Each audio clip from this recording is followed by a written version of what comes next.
E sabe que uma das coisas que eu mais gosto de Jesus, porque a gente sempre está falando de Jesus, a gente fala sempre de Deus, independente da nossa religião. Jesus é uma pessoa, é o Deus que a gente, talvez a palavra ou o nome que a gente mais pronuncia durante o dia. Esse Jesus que eu confio, que eu conheço, que eu vivo na minha vida, no meu dia a dia, e que você também vive e conhece, este Jesus não passa a mão na cabeça de ninguém, como nós costumamos fazer.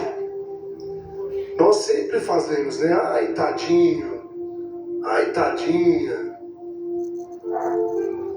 Para Jesus não existe tadinho e nem tadinha.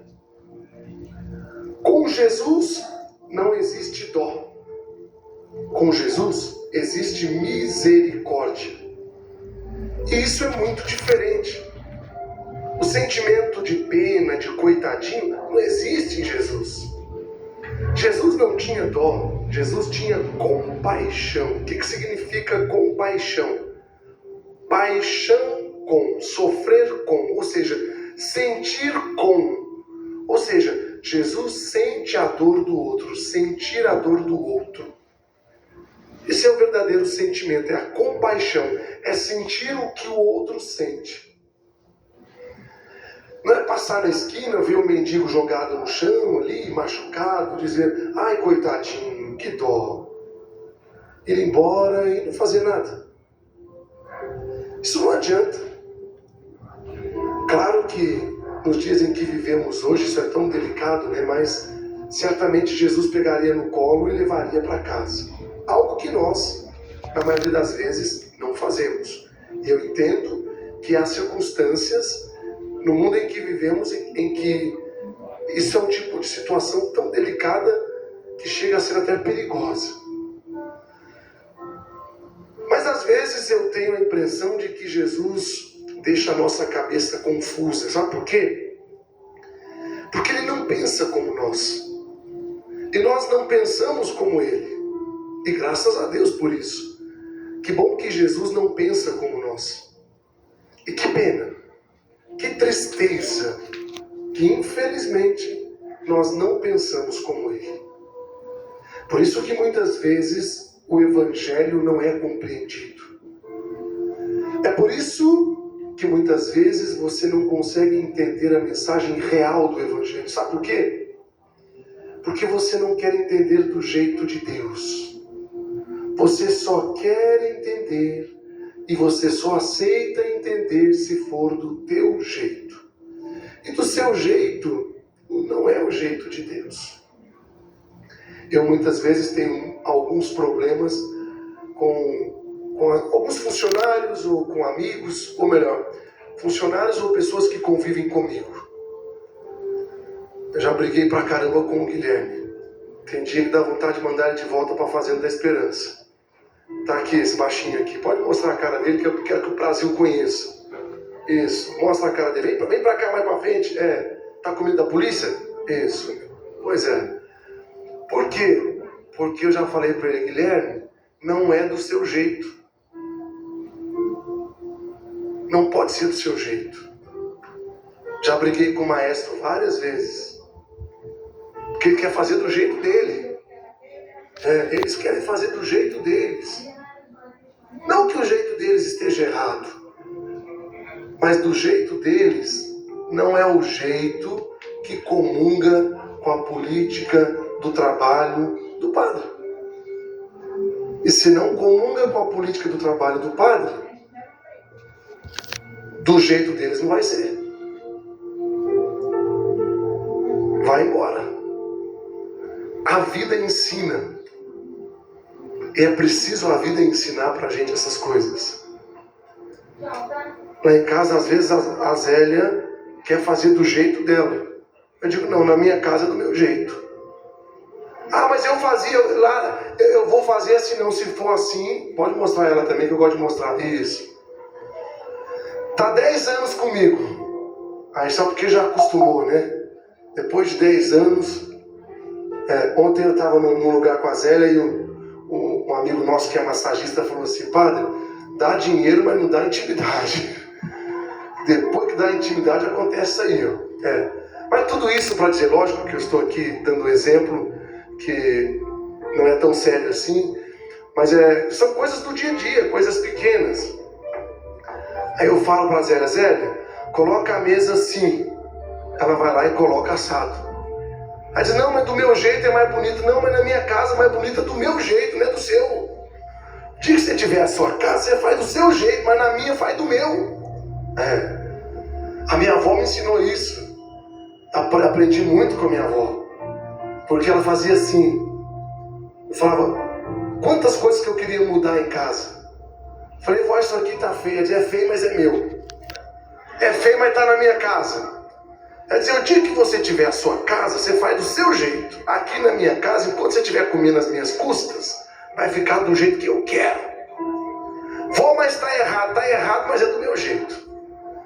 Depois eu comecei a entender que se a gente pede, é porque tem uma razão.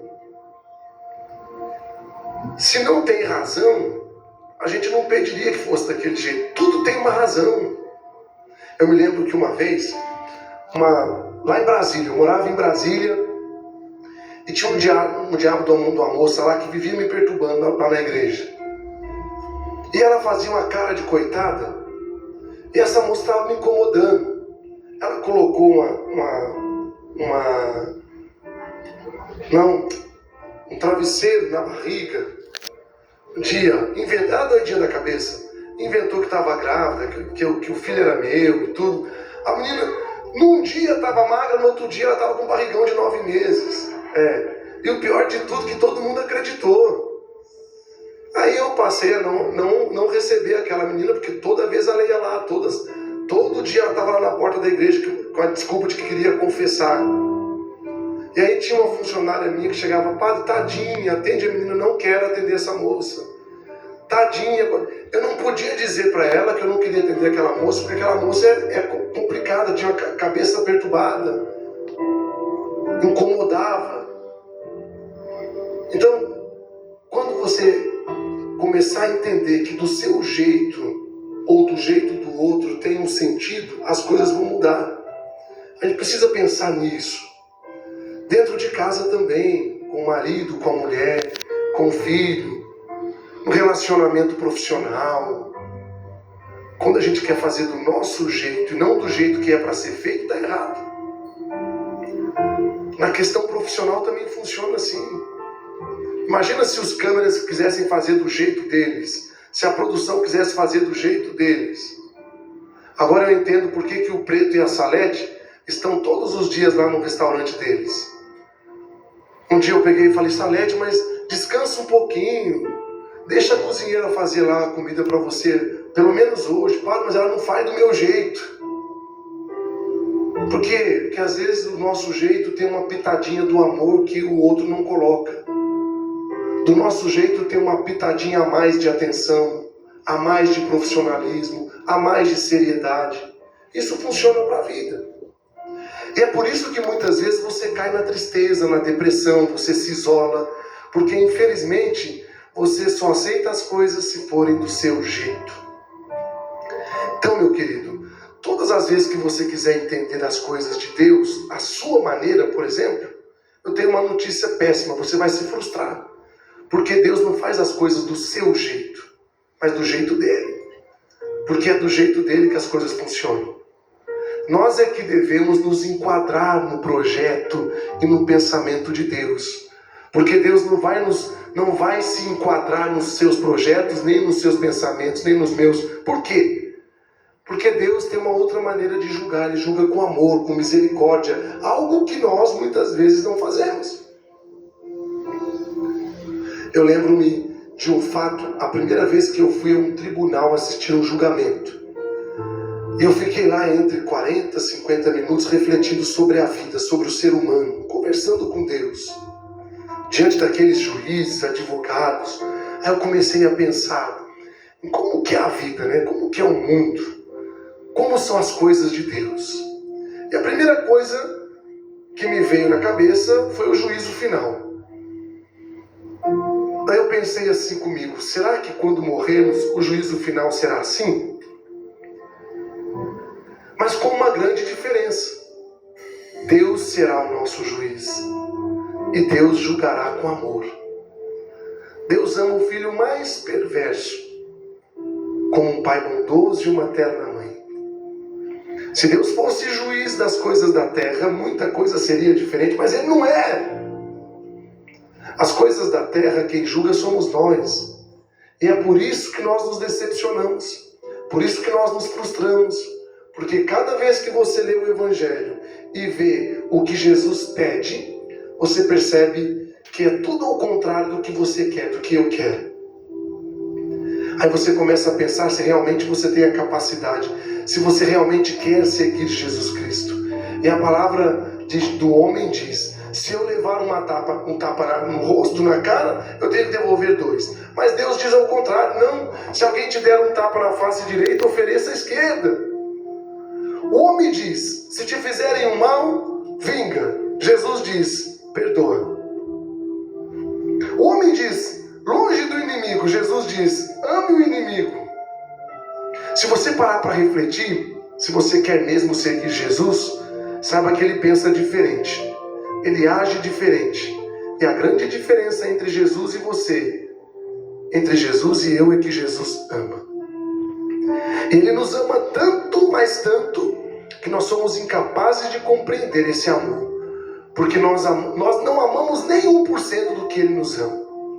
Então essa é a diferença entre Jesus, entre Deus e eu, e a diferença entre Jesus, entre Deus e você. Deus pensa diferente de nós. Deus age diferente de nós. E se a gente não entender isso, nós vamos quebrar a cara. E vamos continuar quebrando a cara. Então eu sei que é difícil, dentro de casa, lidar com a família, com o marido, com a mulher, com os filhos, com os parentes. No trabalho, lidar com os funcionários, com os profissionais. Na igreja, lidar com o fiel. Eu lidar com as velhas. Vocês pensam que eu não sofro? Sofro. Eu estou ficando velho, tô com cabelo branco, de tanto que vocês estão me envelhecendo. De tanto ficar no meio de velho, eu estou ficando velho também. E o pior é que eu estou ficando biruta também. Estou começando a esquecer as coisas. Então a gente precisa entender que a gente precisa agir com mais carinho, com mais amor, com mais afeto, com mais gratidão, mas nunca se esquecendo do profissionalismo e da responsabilidade. Não confunda carinho, amor, afeto com irresponsabilidade. São duas coisas diferentes. Porque tem gente que age com irresponsabilidade e quer ser tratado com carinho. Não. Faz as coisas certinho, tudo direito. Se você fizer tudo certinho, você só vai ter bons resultados. Hoje vindo para cá, no carro com a Daiane, com a Sol e com a Zélia, aí a gente veio discutindo e a Zélia ficou brava. Também, padre, a gente faz tudo para agradar o Senhor, tudo que faz está errado. Eu falei: está errado. Aceita que está errado. O dia que você aceitar que você fez errado, aí não vamos conversar. Agora, fazer errado, ainda querer falar que eu tô errado, não tá não. Ficou boazinha, tá não. Tá uma bênção, mano. Falei pra ela: vai voltar pra Bahia, você vai ver. Vai pegar o Guanabara amanhã cedinho. Mas tudo isso para dizer que, apesar de tudo, Deus nos ama do jeito que somos. E nós somos muito amados de Deus. Curva a tua cabeça, fecha os teus olhos. Põe a mão no seu coração. E deixa o Padre rezar por você. Senhor nosso Deus, maravilhoso e eterno Pai, nós estamos diante da tua presença, Jesus. Queremos que o Senhor nos ensine cada vez mais a sermos diferentes, a aprendermos mais e mais, ainda que tenhamos que aprender com os nossos erros, mas é bom aprender. Que sejamos humildes o suficiente para aceitar os nossos erros e sempre buscar com responsabilidade a mudança. acertar sempre mais. Claro que somos humanos, erramos, mas queremos sempre acertar, fazer o bem e não reparar a quem. Viver sempre em harmonia com a família, com os parentes, com os amigos, com os irmãos. Queremos, Senhor, que o Senhor nos ensine a exalar o perfume da fé, do amor, da esperança, da renovação. E, sobretudo, queremos te pedir hoje que o Senhor derrame suas bênçãos sobre cada um de nós, nos livrando e nos protegendo de todo o mal, de todo o perigo e de toda a doença do corpo e da alma. Em nome do Pai, e do Filho, e do Espírito Santo. Dê uma linda salva de palmas para Jesus Cristo.